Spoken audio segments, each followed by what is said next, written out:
I'd like to welcome all of you here today.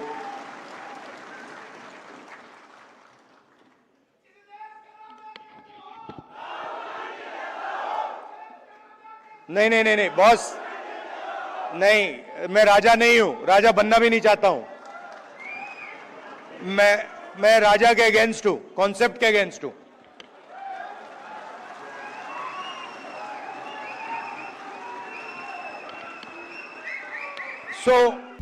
आता isakal.com आहे देशातील number 1 ची मराठी न्यूज वेबसाईट। प्रत्येक अपडेटसाठी isakal.com ला नक्की भेट द्या। You know, I was thinking what to say to you, the legal fraternity, and something came to mind. You know, as a politician, largest chunk of our job is meeting other politicians. And when you meet a politician, as many of you must have done, he will spend a lot of time talking about peripheral issues, half an hour, 45 minutes,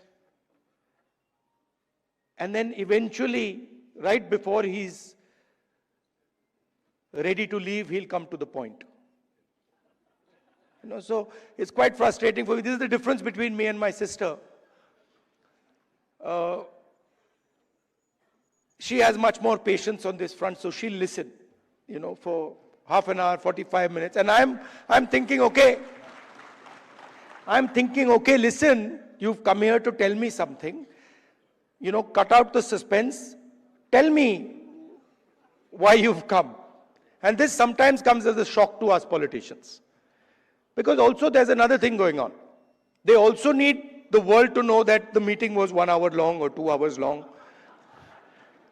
Now, you're exactly the opposite. So, your time is expensive, unlike ours. So you come in and you instantly say what you have to say. And then on the other end of the spectrum is Dr. Singhvi, who is, you know, I've also dealt with a lot of lawyers, but he is like a laser beam. He will get to the point instantly, and he will cut exactly to what the issue is. And I've got, I don't know, I've lost count, but I think somewhere around 30, 32 cases. And so I discuss, you know, these cases with him. And it's very refreshing because it's literally, Dr. Singhvi, what do you think? And in 30 seconds, he's told me the entire, everything I need to understand has been delivered to me in 30 seconds.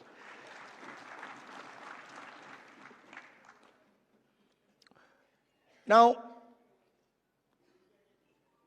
it's important that you know who you are. You know, in our tradition, in the Eastern tradition, religious tradition, spiritual tradition, what is important is that you understand who you are. In the Western tradition, it's important that you understand everything around you. But in our tradition, it's important that you understand the self, and you understand yourself and your own structure. So it's important that you know who you are. First of all, the Congress party,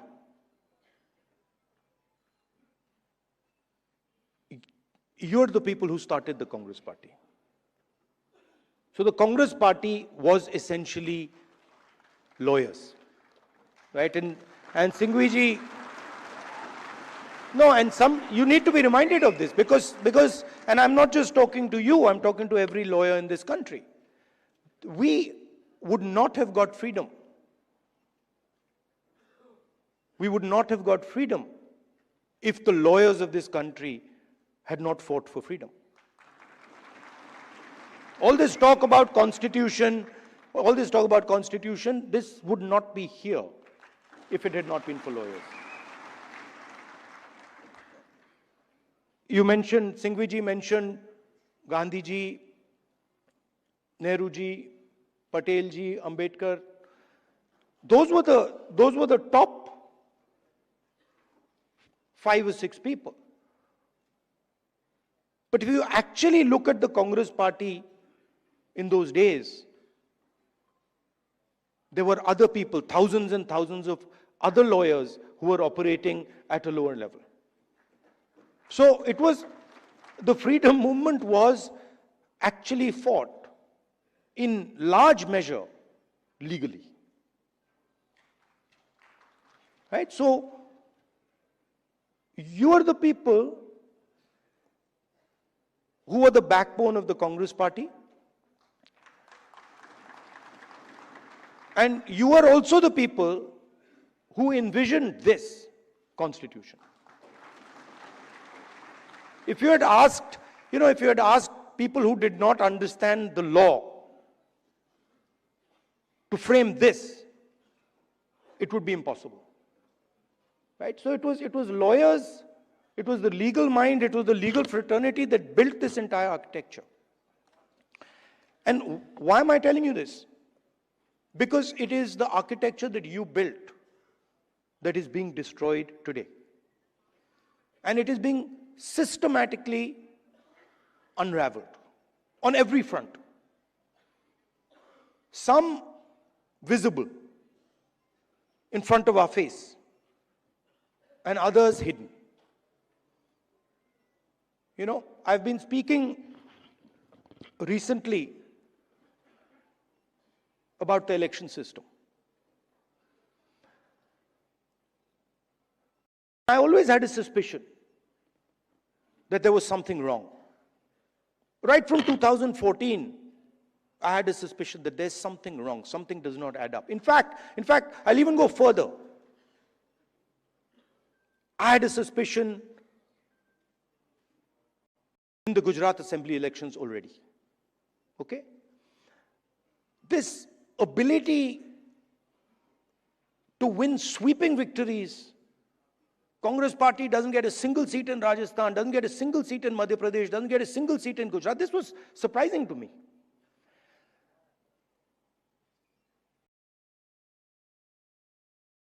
And it went on for some time. There was a conversation, but I could never speak because there was no proof. So whenever we spoke, people said, well, where's the proof? And then something happened in Maharashtra, where in the Vidhan Sabha we won the election, hands down. In the Lok Sabha we won the election, hands down. And then 4 months later, we didn't just lose, we were obliterated. 3 formidable parties suddenly just evaporated. And that's when I thought that this just cannot be. And so we started right then to look seriously for electoral malpractice. We found it in Maharashtra. Clearly, 1 crore new voters show up between Lok Sabha and Vidhan Sabha. Bulk of those votes go to the BJP. But still, we didn't have clear proof. So when I would even mention it to our allies, that look, there is clear cheating that has happened, my allies would say to me, yes, we can see that there is cheating that has happened, but we don't have proof. And now, I say with absolutely no doubt that we have proof. And we have such proof. We have such proof that will show the whole country that the institution of the Election Commission does not exist. That it has disappeared. It has taken us 6 months. 6 months of non-stop work to find this proof. Why? Because the Election Commission does not give us electronic versions of the voter list. It gives us paper versions, and you'll be shocked to know, as I was, that when they give booth-wise paper versions of the voting list, that document cannot be scanned, it cannot be copied. Meaning you put it into a scanner, nothing comes out. Why would the Election Commission scan protect, copy protect the voter list? Now, you'll be shocked at the amount of detail we've gone into. And you will see, with no doubt, zero doubt, how a Lok Sabha election is stolen.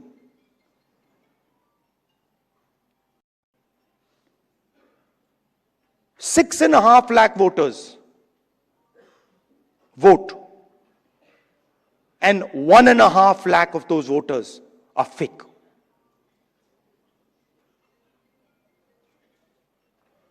Six and a half lakh voters vote, 1.5 lakh voters are fake. It's on paper. Documentation that we got from the Election Commission. Voter list that we got from the Election Commission. Physical paper. Where we went comparing photograph by photograph by photograph, name by name by name. 6.5 lakh people. Comparing one photograph to 6.5 lakh other photographs. And I'm proud of the work that the Congress party did. And you will see the shockwave that is going to go through the electoral system when we release this data. It's literally like an atom bomb. Because the truth, my friends, is that the election system in India is already dead. Please remember one thing.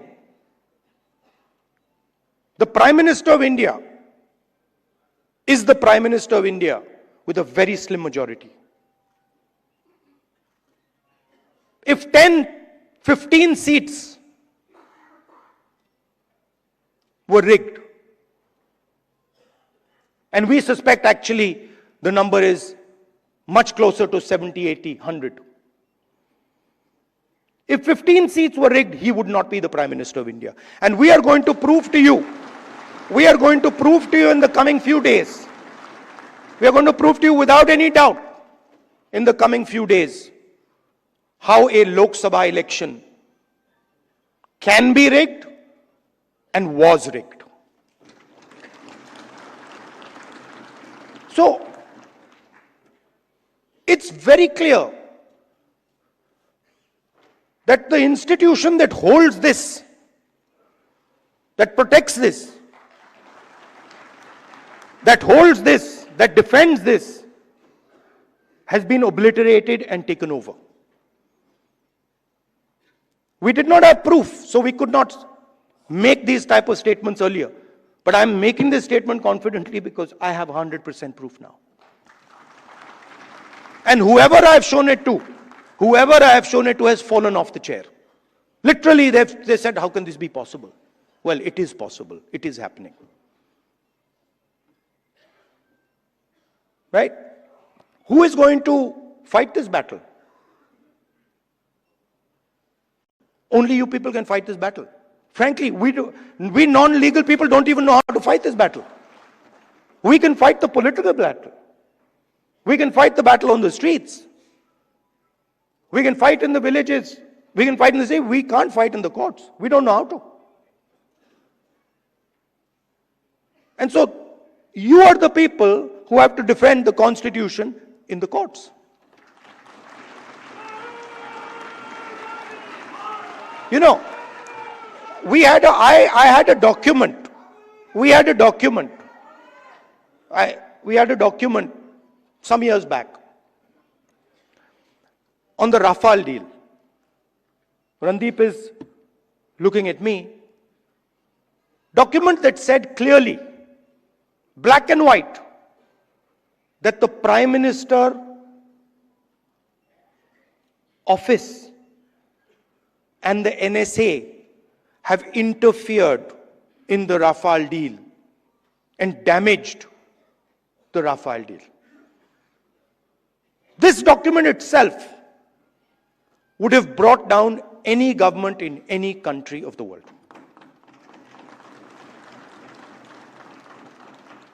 Nothing happened. Nothing happened. You know where the document went.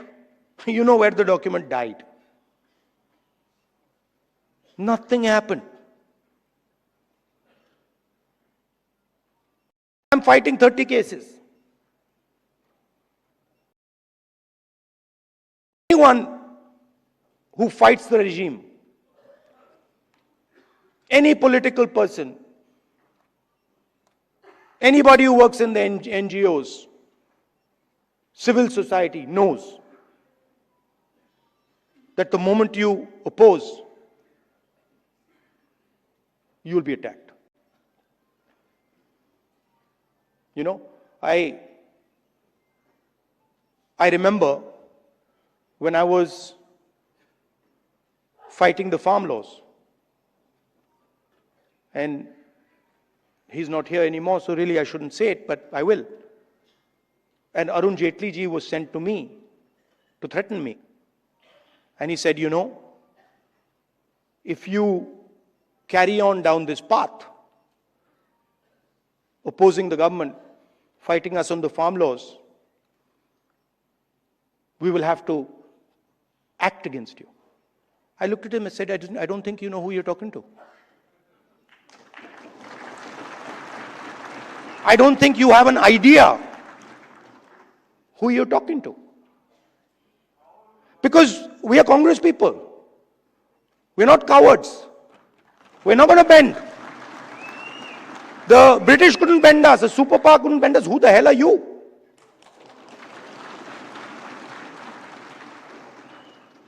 And wherever you look, the problem exists. I mean, I've said it clear as day here, that we have 100% proof. Watch the newspapers and the media tomorrow. They'll be talking about Bollywood, about how, you know, about how there was a fantastic dance, amazing solar eclipses taking place, something they'll come up with. And so this is a full-scale attack. And it's not just an attack on the Constitution. Because this book is a manifestation of India's identity. It's a manifestation of our history, of our culture, of our tradition, of our religion. This is not written in 1947, in 1950.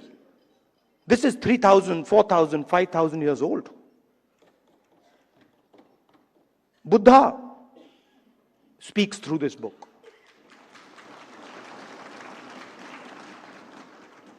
Narayana Guru, Basavana, Ambedkar, Periyar, everybody who's been anybody in this country.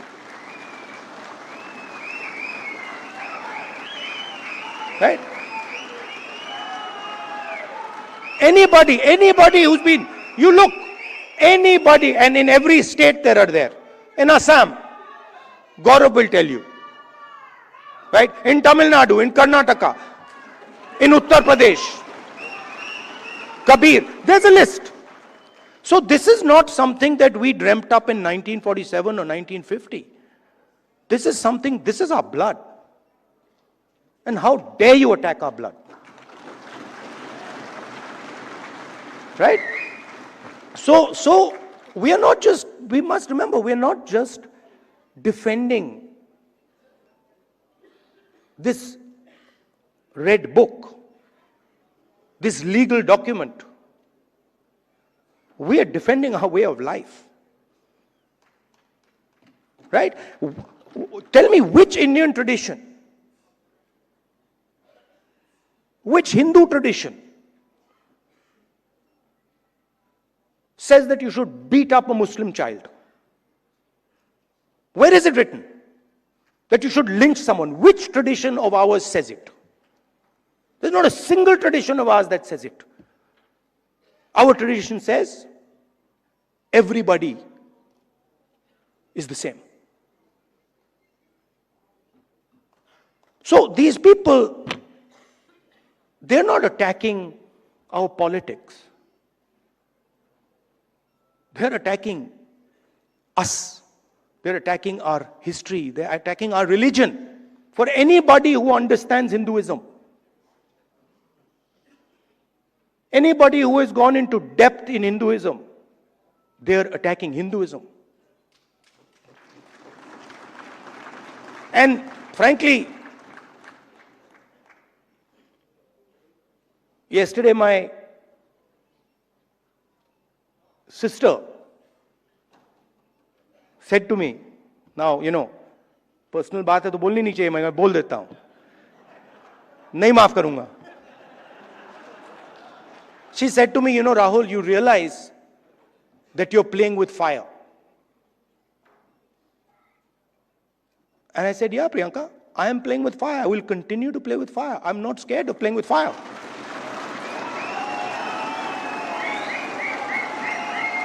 I have come here. Look, I am eventually, like most of you, I'm going to end up in the fire. Right? So what is the problem playing with the fire? My family has taught me that. My family has taught me do not be scared of cowards. My family has taught me that the most cowardly thing you can do ever is be scared of a coward. Right? And that's who we are dealing with. You please understand. You please understand that's exactly who we're dealing with. And my sister will tell you. Someday she'll also give a open-hearted speech and she'll tell you exactly the extent to which the ruling ideology is based in cowardice. So this is the difference between us. You see, when the British came, you stood up and said, we will defend our tradition, our culture, and our way of life. And the RSS said, sir, please tell us what we should do. Sir, please tell us how we can help you. And this is the truth. If it was not the truth, I wouldn't say it. It is the truth. People don't like it, but it is the truth. Gandhiji spent most of his adult life in jail. Nehruji spent most of his adult life in jail. Sardar Patel spent most of his adult life in jail. Why? Because they opposed the British. Show me the RSS leader who did it.